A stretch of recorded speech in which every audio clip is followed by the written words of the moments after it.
Bonjour tout le monde. Donc oui, je suis l'une d'entre vous. Depuis maintenant 5 ans que je suis maître de stage des universités installée en maison de santé à M-la-Plagne. Et j'ai été en effet chargée de cette mission ministérielle par Agnès Buzyn pendant l'année qui vient de s'écouler avec Thomas Mesnier, député en Charente-Maritime, et Elisabeth Doineau, sénatrice de la Mayenne.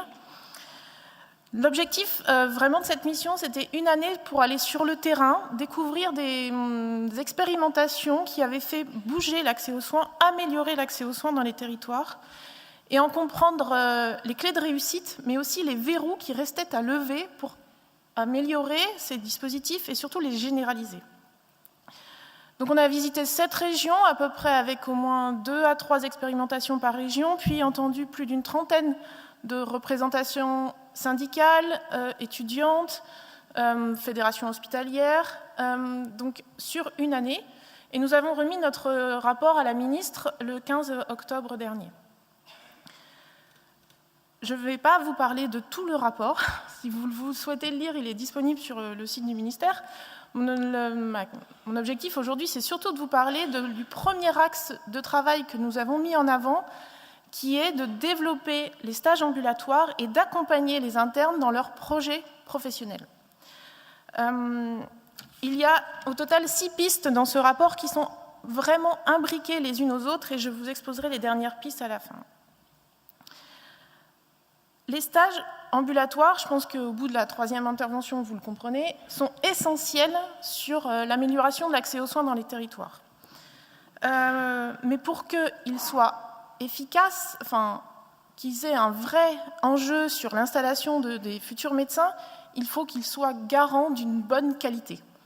D'une qualité matérielle, les internes doivent pouvoir être accueillis dans des bonnes conditions et financièrement, certains nous ont vraiment dit qu'ils avaient des difficultés pour assurer le paiement d'un loyer sur leur lieu de stage en parallèle d'un appartement qu'ils gardaient dans leur faculté initiale du fait de leur vie personnelle. D'où l'idée de rajouter une prime de 200 € par mois et par interne pour les stages les plus éloignés des CHU, qui est active là depuis novembre de cette année. Les conditions matérielles, c'est aussi d'accueillir les internes dans un bon cabinet médical. Et je pense que ça, vous avez déjà commencé ce travail-là avec la charte des MSU, dont je viens d'assister à l'atelier et qui semble plutôt bénéfique pour ce point-là. Accueillir les internes dans de bonnes qualités, c'est aussi accueillir les internes dans de bonnes qualités pédagogiques. Vous le savez tous, on connaît trop d'internes qui disent qu'ils sont reçus par des maîtres de stage pour faire du remplacement déguisé. Donc, il faut assurer la pédagogie de ces stages. Sinon, c'est vraiment dégoûter les internes de l'accession à la médecine générale, ambulatoire, voire de la médecine générale tout court. Et pour ça, il est important que les commissions d'agrément prennent en compte les retours des évaluations de stage des internes. Mais première condition, il faut que les internes remplissent ces évaluations de stage et remplissent ça de manière correcte. On ne donne pas une bonne note à un stage sous prétexte qu'il est près de la faculté ou que le maître de stage est membre d'un DMG par peur de se voir non valider le stage. Donc, pareil, au niveau pédagogique, vous le répétez assez souvent, pour accueillir des internes dans de bonnes conditions, il faut que les maîtres de stage soient formés à la pédagogie. Et la formation est vraiment un enjeu majeur de la qualité d'accueil des stages. Mais là aussi, nous avons eu des retours des maîtres de stage et des médecins non maîtres de stage qui disaient que ces formations étaient encore trop obscures. J'entends ça, dans le sens que des fois, la distance crée un vrai problème d'accès à ces formations. On a vu des expériences pour le DMG de Lille qui faisait des formations délocalisées au sein de sa région. Tout ne doit pas se faire forcément dans le lieu de la faculté. De même, le message est assez difficile au niveau national à faire passer pour la formation des maîtres de stage puisque les niveaux de formation exigés entre les facultés sont assez hétérogènes.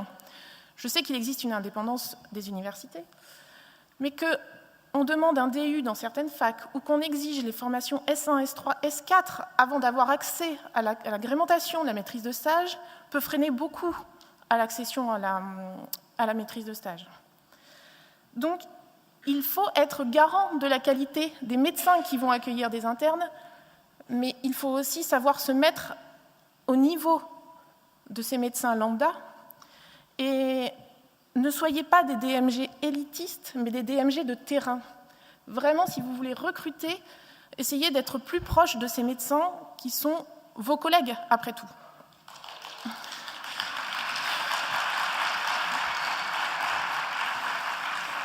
Et ça, cela se passe aussi par la communication que vous faites de ces formations. Quand vous parlez à un médecin lambda de RSCA, de traces d'apprentissage, de prescription pédagogique, déjà les internes n'y comprennent rien.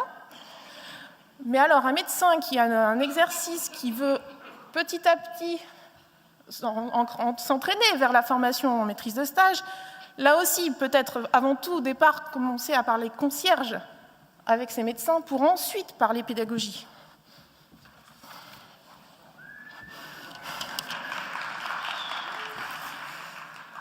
Je ne fais que vous rapporter des expérimentations du terrain, vraiment. Et des rencontres avec les médecins de terrain. Deuxième constat, on le sait que les études de santé offrent peu de place aux projets professionnels. Finalement, notre projet professionnel se construit sur une succession de choix. On choisit de faire médecine, parce qu'on réussit la PACES, enfin à l'époque la P1. On choisit de faire médecine générale, parce qu'on a ce choix à l'internat. Et finalement, notre rang de classement reste prédominant dans le choix des stages qui vont former notre projet professionnel. Donc, ce qui fait qu'il y a souvent une grande période de construction du projet professionnel en post-internat, qui se passe soit vers les remplacements libéraux, soit vers l'exercice salarié en hôpital. Et là, tout l'enjeu de la construction du projet professionnel est là et doit se faire dès le premier semestre d'internat. Et pour le coup, les MSU qui accueillent les niveaux 1 de la phase socle ont un vrai enjeu à jouer sur la construction du projet professionnel de l'interne. C'est non seulement le lieu pour découvrir l'aspect biomédico-social de la médecine générale, qu'ils connaissent peu, puisque peu ont eu l'occasion de faire des stages en second cycle, mais c'est aussi l'occasion de découvrir un environnement professionnel particulier à notre profession. Le travail en coopération avec les autres professionnels de santé, l'aspect administratif de notre métier, mais surtout nos compétences entrepreneuriales et managériales qui ne sont peu enseignées au sein des facultés. Et d'ailleurs, cela devrait pouvoir être proposé au sein de nos facultés, des enseignements peut-être transversaux avec d'autres spécialités à forte valence ambulatoire, ces enseignements à la gestion d'une entreprise, à la gestion d'une secrétaire, à la gestion du travail en équipe. Vous le savez, l'exercice pluriprofessionnel est vraiment promu par la jeune génération, mais travailler avec les autres, ça s'apprend. Et ça s'apprend d'autant plus que nous n'avons pas les mêmes liens en ambulatoire avec les autres professionnels qu'à l'hôpital. Donc ça, on peut le découvrir dès le niveau 1 de la phase socle, le poursuivre dans les stages mère-enfant, mais encore plus dans le SASPAS. Donc n'oubliez pas, MSU, que vous n'êtes pas seulement que des médecins qui transmettaient de l'information médicale, mais vous êtes plus que ça en général. Donc surtout là, je vous ai surtout développé les axes de travail qui ont un rapport avec le développement des stages ambulatoires et la construction du projet professionnel. Sur ce dernier, on a surtout mis en avant qu'il fallait que le projet professionnel puisse être accompagné dès le début de sa concrétisation dans la tête de l'interne, jusqu'à la réalisation et les quelques mois qui suivent l'installation. Et surtout, ce projet professionnel, il doit être accompagné de manière personnalisée. Un des exemples qui marche très très bien, c'est la passerelle à Nancy, par exemple, qui fait presque du coaching personnalisé pour la concrétisation des projets professionnels, et cela dès l'internat, jusque quelques mois après l'installation. En préambule, je vous avais dit que nous avions développé 6 axes de travail qui sont forcément imbriqués l'un dans l'autre. Il n'y a pas une seule solution qui améliorera l'accès aux soins dans les territoires. Ce sont tous et toutes qui pourront, toutes ces solutions pourront développer l'exercice et donc améliorer l'accès aux soins à des médecins généralistes. Les autres axes de travail sont développer l'exercice coordonné, mais ça je pense que vous en êtes tous conscients, chacun et chacune, et l'exemple des maisons de santé, des futures communautés professionnelles territoriales de santé, qui par exemple en région centre ont maillé complètement le territoire grâce à l'URPS, grâce au travail de l'URPS, va pouvoir montrer et concrétiser cet exercice coordonné. Il doit bien sûr être aidé par l'accompagnement via la création de nouveaux postes qu'on appelle les coordinateurs en projet de santé, et par d'autres mesures qui vont petit à petit voir le jour. Déployer la télémédecine, on ne peut pas aller contre la modernité, et la télémédecine est un outil, mais pas une solution. De même, soutenir les nouveaux modes d'exercice, développer le travail en exercice mixte. Pour les jeunes médecins, c'est important de pouvoir exercer en ambulatoire et pourquoi pas faire des vacations dans des centres de PMI, des centres de planification, mais aussi dans des hôpitaux tels des SSR. Favoriser la délégation et la coopération interprofessionnelle. Je pense que ça, nous avions... Enfin, j'ai aussi assisté à quelques ateliers dessus hier et c'est un vrai sujet d'actualité. Mais c'est aussi surtout simplifier l'exercice libéral, donc simplifier les tâches administratives. Je pense que sur le coup, la CPAM a bien entendu le message et a un gros travail à faire. Et surtout libérer du temps médical. Ces fameux... j'ai oublié le nom. Assistants médicaux qui vont être créés, 400 postes d'assistants médicaux qui vont être créés et qui vont être discutés dès l'ouverture des négociations conventionnelles du mois de janvier. Pour l'instant, même au sein de la DGOS et du ministère, on ne sait pas ce que c'est. Donc, si ce n'est pas maintenant vous qui les créez, ces fiches de poste,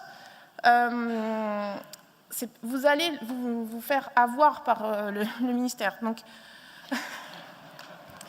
Donc, une des conclusions du rapport, c'était que vraiment, les acteurs de terrain ont cette capacité d'innovation pour améliorer l'accès aux soins dans les territoires.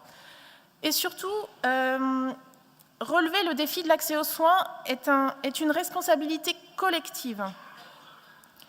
Collective de la part des professionnels de santé, collective de la part de l'État et des ARS, et je serai un peu moins virulente vis-à-vis des ARS que ne l'a été M. Vigier, puisque vraiment, au fur et à mesure de les avoir rencontrés dans les territoires, je ne sais pas si vous ressentez ça pour ceux qui sont un peu des promoteurs ou des leaders de projets professionnels.